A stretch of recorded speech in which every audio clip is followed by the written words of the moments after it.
Welcome to Real Estate Exposed, helping people in San Diego buy, sell, and refinance their biggest investment, delivering you timely truths, exposing important issues, and helping you get into the right home. Here are your hosts, real estate expert Daniel Beer, top-ranked professional by sales volume at one of San Diego's largest brokerages, and his mortgage partner, Todd Pianin, with over $2 billion in funded loans. Hey, welcome back to Real Estate Exposed here on News Radio 600 Kogo. It is a beautiful new year. We've missed you, but you are back here with Todd Pianin and Dan Beer in studio talking San Diego real estate. What do you need to know in order to get ahead of the market, be able to outperform, and most importantly, to not just do what everybody else is doing? The reason it's called average is because the masses are always functioning in a similar way. Those that are different, those that do something that understand that there's a better and more actually predictable process to a favorable result are people like you tuning in here, learning how to buy and sell real estate properly in San Diego. Again, I'm your host, Dan Beer, of the Beer Home Team at Keller Williams, and I'm in studio with Todd Pianin, the best mortgage man I know. Todd, what's happening, buddy? We're ready for the big show today? We are ready for the big show. I want to wish you and your beautiful wife and child happy New Year, Dan. I think this is going to be one of our best years ever. Super excited about this year. Well, and I want it to be your best year ever if you're listening, because there's so my passion, okay? My passion essentially has developed into here's where we're going to start oozing. Here it comes, ladies and gentlemen. Here it comes. The love for real estate. Well, I have a love for being at peak performance in anything you do. And I have never been comfortable with my life in the hands of amateurs. And yet, home after home after home in San Diego County is sold, speaking very bluntly, is sold by, again, there's always an average, and the average in San Diego County, as far as agent production goes, roughly 3 to 4 homes a year. And that's just not enough mileage, right? That's if that's my pilot and I'm going up 30,000 feet in the sky and I'm putting my life at risk, that is just not enough mileage for me to do that. But it's happening every single day with people's life savings, people's nest egg, people's biggest investment, your home. Dan, can I ask you a question about that real quick? I'm sorry, I don't mean to interrupt you, but we talk about this all the time, the 3 to 4 deals a year. I mean, you've been in rooms with you've been across the kitchen table from people that are putting their life savings in somebody's hands who've only done 3 or 4 deals. And you've also taken, when the house hasn't sold, you've taken listings away from people that have done that. Can I just ask you a blunt question? Yep. I mean, what are these sellers saying to you across their kitchen table why they decide to go with that person? Typically, it was a referral from their friend for their buddy from the club or from the gym, or it was somebody that they'd known for years and had grown up with. And so they felt like they owed them something, which is an amazing concept. Feeling like you owe somebody else something. And here's where it really gets interesting, is when you have that home seller who's actually just experienced the pain of an expired listing. And maybe this is you. Maybe you've just experienced or have experienced in the past the pain of an expired listing. Maybe you've experienced having had to pack up your home, get everything neat, tidy up, and rush out of your house day in, day out for all of these private viewings. Yeah, I have a buddy right now who's over the course of months. Yeah. Only to have the home not sell. So, and then the most amazing conversation I'll probably have at any point in time is when that same person says, well, gosh, I just feel like I owe it to my agent, to let them try for another 6 months. It's an amazing, or even for a month. Why do we owe them something? It's kind of, Todd, in my opinion. Yep. Think about this. You ever lent somebody money and they're not paying you back? And it's not that they're not going to pay you back. They're just, you know what, they're absent-minded. They're not paying you back. And for whatever reason, even though you've lent them money, it feels bad to ask them to pay you, which really you're doing what's normal. You're just asking, you're the good guy, but for some reason you feel like the bad guy. It's an interesting, psychological phenomenon. So can I just? I'm gonna take this down a little bit further road though. For you listening out there right now, if you were to have heart surgery, would you and doctors get paid a lot of money for heart surgery. Would you want the guy who does 3 or 4 operations a year because you owe them something, or would you rather have somebody who takes it as a professional do it? But Todd, isn't it really exactly like that? That's not an exaggeration or reach. I know. I just don't want to insult. I mean, it's amazing to me that people, when they say they owe this person something, that they do it. I mean, listen, I want to talk a real life example at the moment. Dan, you just listed a house of a friend of mine and you sold it before it even hit the market. And I'm not trying to toot your horn or anything. $50,000 above the asking price. $50,000 above the asking price. I mean, I don't know if that was and you did it on December 31st. If memory serves, you signed the deal December 31st, the last day of the year, and that to me shows your passion, your energy, what your team is built around. I mean, to me, that's who I want working for me. And and I'm sorry if this sounds like a commercial for a second, folks, but he did a phenomenal job. Well, let's study why this goes on. Okay, why do the majority of transactions get done with amateurs? Let's just call it a realtor that doesn't have a ton I'm going to call it amateurs. Mileage, right? A ton of amateurs. Hobbyists. So the reason is, if we go back a few decades, real estate transactions were done by let me back up here. There was just a lot less transparency. Let's go there. Right. So a lot less transparency. So people didn't really know how to find an agent. There was no internet. And you would essentially go to whoever was nearest you, whether that was, quote unquote, the neighborhood expert or just the person you happen to know that was in real estate and who seemed like a reasonably good person. Right. And so you did business with that person. And you didn't really know. Here's what really gets interesting is the transparency also leaks into did you get a good deal or not? Did you have a good transaction, a financially successful transaction? You don't really know because the information to understand what other sales were like and what you should expect out of your home sale was not as easy to get. And so as long as you were relatively close to what you thought your goal was or what you thought your goal should be, and as long as you had a fairly good experience just from a stress standpoint, you thought you had a phenomenal transaction. And fast forward now to today, however, where you can so easily find out, has my agent done 5 deals or 100 deals in the last 12 months? I mean, you can very easily find out. You literally just Google their name. And yet people continue to do business with a 3 to 4 deal person. And sometimes it's based on discounted commissions, which I can't imagine a more short-sighted thing for a buyer or a seller to do. I mean, Dan, can I ask a question? Last year, what was the average list to sales price in San Diego County? 95%. And for the beer home team, what was the average list to sales price? 99%. So that's meaning that we outperform the market by 4% on the sales price, which really annihilates any talk of commission. Right. I mean, doesn't that really mean that that seller really only paid 2% to sell their home? It's actually more than that. No, it's actually more than that, right, Dan? Because if somebody took a discount commission on a 95% deal, let's just do the math real simply. If 95 was the number, and let's just say they did it for 1% to sell it, but they gave the buyer's agent 2.5%, sake of argument, right? That's 3.5%. Does that mean that the seller netted on that transaction 91.5%? Would you agree with that? Yep. Okay, so if we do the same math now with your numbers, right? And let's just say you took it let's just call it a listing at 5 or 6%. Should we call it 6% or 5%?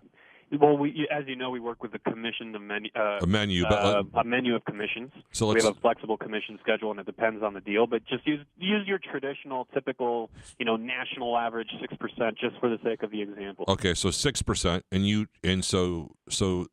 so I take 6% off of the 99%. You basically made the client an extra 1.5% because you take 6 off of 99. That's 93. Would you agree with that? Correct.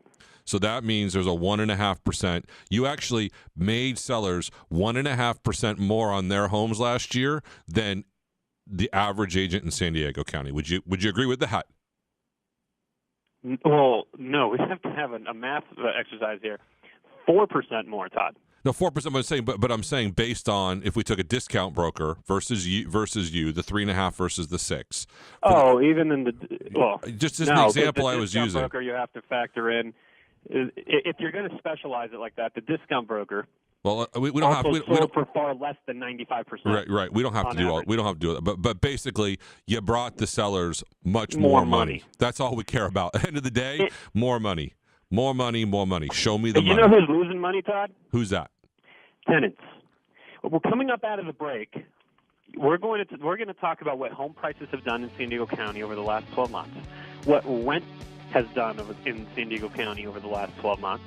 We're going to compare the two, and we're going to cue you into a newsflash. No matter what, no matter if you're renting or buying, you are paying a mortgage. You're listening to Dan Beer and Todd Pian, and this is Real Estate Exposed. Coming up out of the break again, you're paying a mortgage, even if you're renting. We'll show you why.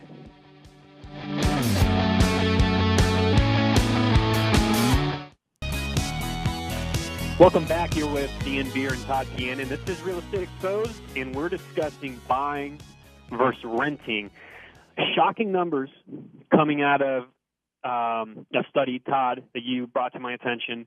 Let's talk about what rents in San Diego County have done versus purchase prices over the course of the last 12 months. Let's talk about it. Rent versus purchase prices. So one of the things that we came up with, which we did some studying on, was that San Diego is actually hitting market across the country market averages on appreciation, which is between 5 to 6%. It's higher, I think, and Dan, probably you would know better, in certain pockets, micro pockets. There's been probably higher appreciation than that. But and also lower at some point in the market. Yeah, your luxury price points are showing a great degree of a softening, right? While your $300,000 and $400,000 and $500,000 bread and butter type price points are just rolling hard. Agreed. And so the weird thing though is that as we've seen 5 to 6% appreciation in home values, we're seeing 8% across the board increases in rent. So for the average renter, they're paying more money, 8% more year over year than they were paying last year. So they're actually, the person who owns the property that they're renting, which has a mortgage on it, is actually making more money, a better return. And you're not in the home, and you're not buying a home where you would have made 6% on your investment. And let's just talk about the average sales price in San Diego County last year was, I think, $432,000. A 6% increase equates to $24,000. Basically, probably what the average San Diegoan is probably paying in rent, $2,000 a month, right, Dan? Exactly. It's really what's really amazing. And we're never going to solve it, by the way. All you and I are going to do is let's talk about it and bring it to the what you and I are hopefully going to do is we'll be able to affect some people's lives positively.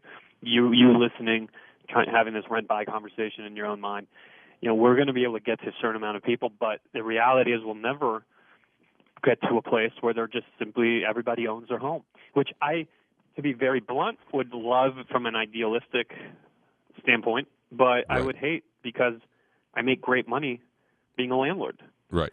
You are a landlord, right? You are a landlord. Oh, absolutely. Right. And the reason I'm a landlord is because people are willing – check out this concept. People are willing to pay my mortgage for me. Isn't that cool? That's so cool. They're also willing to pay my taxes, my insurance, my HOA payments.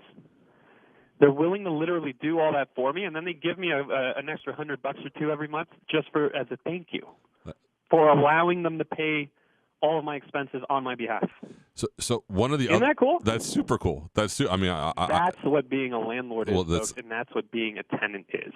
Well, that's what's also streams of income, right? Which we should talk about at a later date on one of our later shows.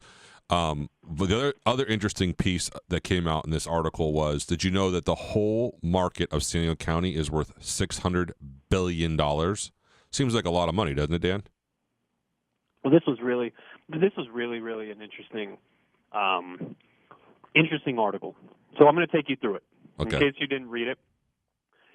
The San Diego housing market was found to be worth cumulatively. Okay, so if you added up the value of every home and condo in San Diego County, the cumulative value would be the 9th highest in the entire country.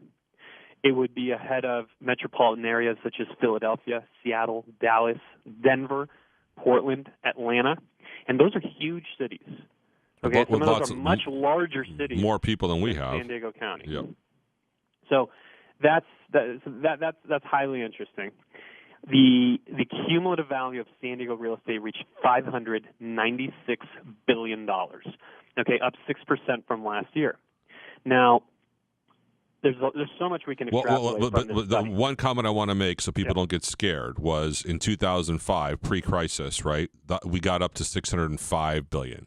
So we haven't hit they're saying we're going to go well above the $605 million this year. So we're god-awful close. So I don't know how much, I'm open to your opinion, Todd, might be different than mine.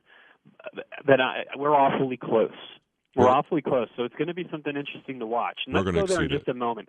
But I want to just to put in perspective what our $596 billion of San Diego value looks like across the country.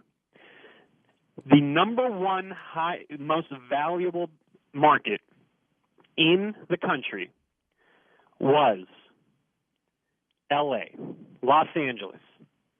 Los Angeles is worth cumulatively, if every property in Los Angeles was sold, the Los Angeles real estate market is worth $2.5 trillion. Wow. $2.5 trillion to our $596 billion. Wow.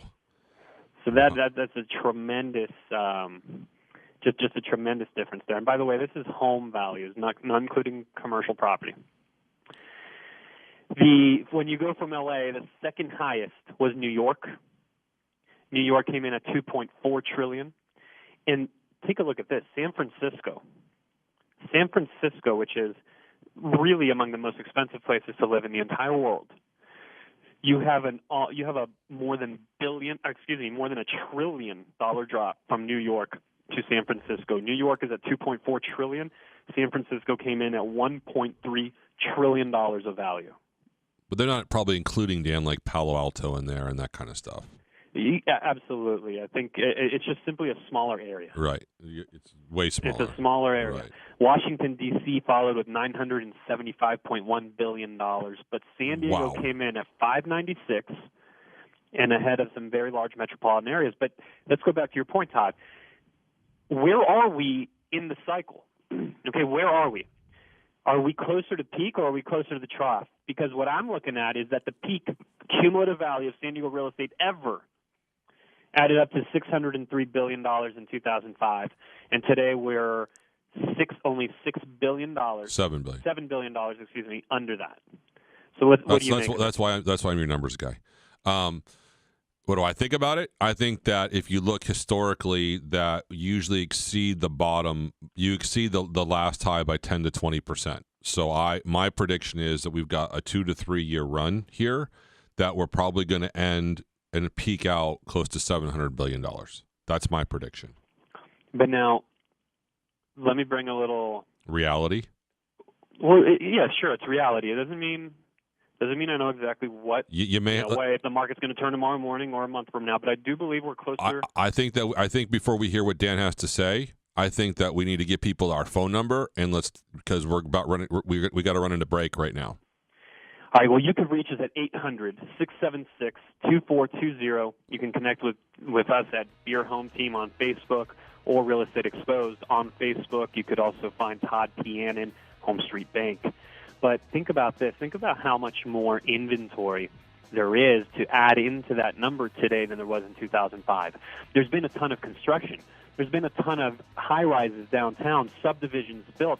You're looking at massive areas that have been developed, like San Elijo Hills, Del Sur, Forest Ranch. Yeah, there's a lot of new real estate out there. There's been development in Scripps Ranch as well.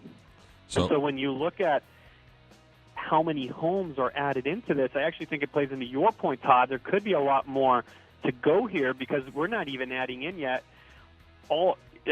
you can't just look at the two numbers, one versus the other. One number is including a lot more property than the older number is. Well, let's talk more about this after the break. You're listening to Real Estate Exposed with Todd Pianin, Dan Beer, KOGO 600.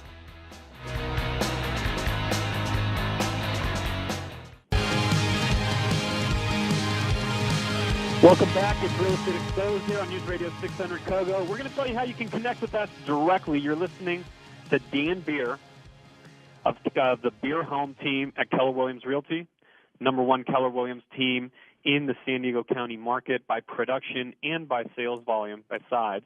You also have Todd Pianin as your host here with you this morning. Todd Pianin, Home Street Bank. You can find him online. You can find us at Real Estate Exposed using Facebook. You could also connect with the Beer Home team. And I have mortgage questions, Todd, that I need to take up with you. You got it. I'm here for you. All right. Since the election, the cost of a monthly mortgage in San Diego County, on average, has gone up $177 because of the rising rates. Mm-hmm. We know there's rising rates, yet I know that there's still a tremendous demand for homes. In fact, I would say that it might have even gotten accelerated after the election.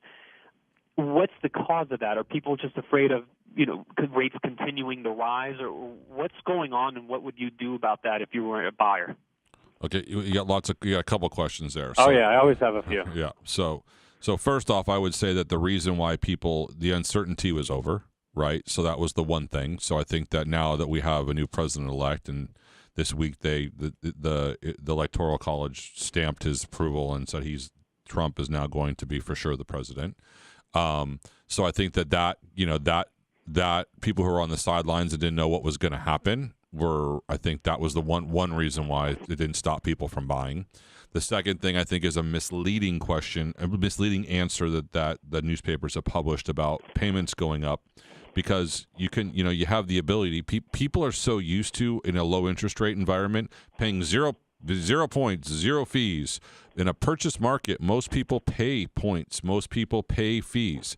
One of the reasons why you pay points is because when you buy a home, in the year you buy a home, it's tax deductible. It's one of the last tax deductions we have. So people can still get relatively low interest rates pre-election if they pay points. And people are paying points. There's a number of ways to pay points. I mean, Dan, on deals you're doing, sellers are giving credits, right, to help cover people to pay points, to pay closing costs. What we'll do when representing a buyer is, instead of you rolling the closing costs, instead of you having to pay the closing costs up front, because closing costs are cash you have to come to the table with. On top of your down payment.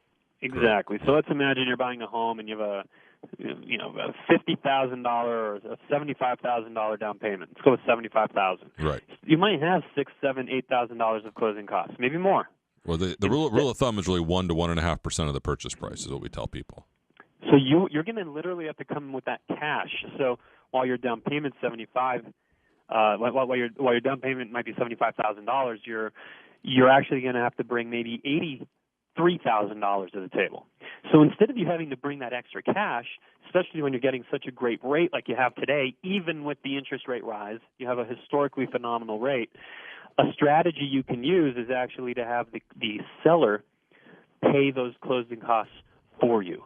Now, we've all heard of this, but we have to understand how to structure it properly, Todd. What I find is people will try to negotiate this in. Other people will try to negotiate this in without understanding that they're actually making their offer worse. Worse, correct. But there's ways of negotiating this in where the offer doesn't get any worse at all. It stays just as attractive so that the seller will accept it. Well, let me just role play with you. I'll be an agent. So I call you up. Dan, my client wants to buy your house. We're in escrow on the deal. We basically came to the conclusion that I'm going to pay for $750 for the house. So we know what you're selling. At $750, your seller's net number is X. But my client wants $7,000 in closing costs. So how about I write the offer at $782? Client gets the same number. That's exactly the way you do it.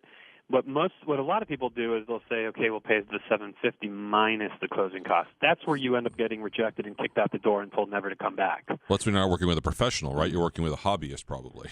What you do is, if instead of paying your closing costs up front in cash, you can essentially roll them into your loan by growing the purchase price by the amount of what the closing costs would be. You're actually you're rolling them into your home, not your loan. You're rolling them into your home, not your loan. Into the home, correct. Right. So that's the way that you want to structure. But you get a double bang for that. Do you realize that, right? If you pay points for the mortgage, and you get the credit, you're rolling it into your home, but you still give your CPA your closing statement, and it shows a 1 point cost on your closing statement. So guess what? You get the tax deduction.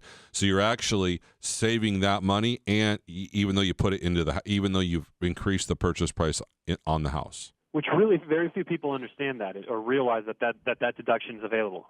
It's crazy to me. I mean, I tell people, and it's available on a refinance, but people don't follow it either. So, I mean, it's pretty unbelievable. It's not available in the year that you refinance it, but it's in there. If you want to talk to Todd and see how you could structure something similar on a refinance or on a purchase, you can reach him at 800-676-2420. If you want to talk buying or selling real estate anytime over the course of the next 12 months, you just want to get a game plan and a blueprint put together, customized and tailor-made for exactly what your needs are, what you're looking for, you call 800-676-2420, and you have to speak with the Beer Home team. In any case, we have you covered, but those are... If you don't want to call, we have the Real Estate Exposed page on Facebook, or go to the Beer Home Team page on Facebook, or the Todd and Taisha page on Facebook, and just shoot us your questions. If you don't, we will get back to you on those Facebook pages too.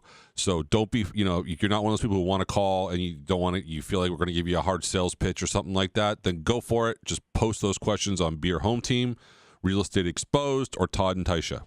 All three of them are there. They get responses. Dan and I, we look at those every day, all day long. Remember something. You're paying a mortgage no matter what. It just might not be your own. No matter what you're doing, owning or renting, you're paying a mortgage. You might be paying your own mortgage and then enjoying the home. Also, by the way, taking a wonderful tax deduction on the interest that you're paying for your mortgage. Yep. You're paying your own property taxes. And by the way, getting an deduction again on your property taxes. Yep. You're paying your own HOA fee. You're paying your own insurance, your own maintenance, or you're simply renting and paying all of those very same things, but just doing it on behalf of somebody else so that their mortgage gets paid down and they get to retire wealthy. And it's that blunt, that straightforward. There's really no two ways around this thing. And please don't try to tell me that it's because of not having the down payment. Two answers to that. One is the down payment might not be as big as you think it needs to be. People are doing loans. Well, veterans are doing loans at 0% down. Correct. You can do jumbo. Everyday people like you and I. You can do jumbo. What are they doing? They're doing 3.5% down. 3.5% down. Some people choose to do 5, choose to do 10. Some choose to do 20, but let me emphasize that they're choosing to do so. So you're paying a mortgage. It just might be your own, or you might be paying mine for me if you're my tenant. It's that straightforward. So we're jumping all over a little bit. I want to ask you one question that we said we get back to our listeners to prior to the break. The question I have for you, Dan, is we talked about you talked about all these new communities opening up in San Diego County. You talked about what's your prediction? Do you think we're going to exceed the 605,000 that we had in 2005? I do. I think that we're going to see a very interesting real estate market shift in, versus what it was going to do previously before the election. Coming up out of the break, we're going to touch more on what does this post-Trump real estate market look like. But I do believe there are there's a significant impact that's been made on how long the wave, the positive good wave, is going to last, and then what it might look like on the other side of it. So, to foreshadow for you before we go to break here, I think we're going to see a little bit more good than we might have otherwise seen, and then possibly a little bit more bad. We'll tell you why. You are listening to Dan Beer and Todd Pianin. This is Real Estate Exposed. We're on News Radio 600 Kogo. You can reach us here in studio at 800-676-2420. 800-676-2420. That's coming up next.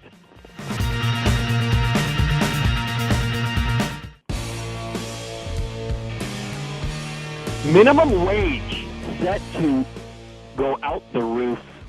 What does it mean for our local economy? You want to ask me? I'm scared to death of it. I think it's a disaster. I think it's one of the biggest failures that the Obama administration is going to leave us with, when you dictate to a business what its people are worth, because a business knows what its people are worth. Let me be very clear. I actually have nobody in my business that gets paid minimum wage, not a single person. They're all well above. But I value them at that, based on the function and the utility they're providing. If I was forced to pay them a different number, I might have to go out of business. You're listening to Real Estate Exposed. This is Dan Beer and Todd Pianin, but this minimum wage issue is going to have a massive impact. I don't think it's going to be a positive one. And I'd be curious to see what you think, Todd. I don't think it's good at all, Dan. I think that if you've been reading in the paper or been seeing on Facebook at all, that there's a lot of these restaurants that are they're going to get destroyed. Come on. They're getting destroyed, but also they're charging a surcharge now. I mean, San Diego is a tourist economy, and now people going downtown to eat or going someplace, they now have to pay a surcharge at a restaurant. I mean, it doesn't make, this whole minimum wage thing, I get it. We want people to increase their incomes, but I mean, Dan, I don't know about you, but you do it by increasing the value you provide to society, increasing your education, increasing the value you bring. That's it. That's what it is. It's a simple mathematical formula. And people get raises. Value in, value out. People get raises. People who are commission based have to do more business to make more money. But I mean, I just think that this is just it's a slippery slope, and I agree with you. It's one of those things that Obama's leaving us with. Do you realize that because people drive around, or they go to a place like Jamba Juice, and they say, "Oh, big company, big business. The owner was so wealthy." Do you realize that the average net income, after paying expenses, after paying salaries, etc., the average net income of an entrepreneur who has risked massive capital in order to open, let's say, a Jamba Juice, roughly $66,000. You know that, huh? Roughly $66,000, okay? So what happens when they have a bad year?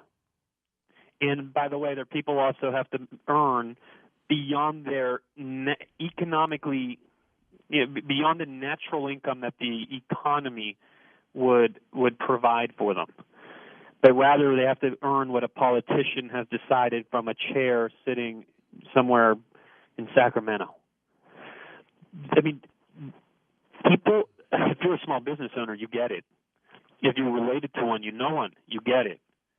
Well, the best part is McDonald's is you're now going to be able to make your orders. You're not going to talk to somebody. You get to just do it like with a touch screen or something like that. That's one of the ways they're combating it. So in other words, these politicians are actually putting the very people that they trying to help out of quote unquote want to help out, and they're putting them out of business. Yeah, exactly. But going on air and talking about $15 minimum wage, well, that gets you votes. Mm-hmm. That gets you votes. Yep. And people, unfortunately, vote themselves out of work. Sorry, I don't mean to laugh, but you're right. You're 100%. It's terrible. Yep. It is an absolute tragedy. Now, again, let me be very clear. I have employees, and I'm not talking about sales agents on commission. I'm talking about employees. No, you have real employees on salary or paid by hour. Right. Not one of them actually makes minimum wage. They're all well above.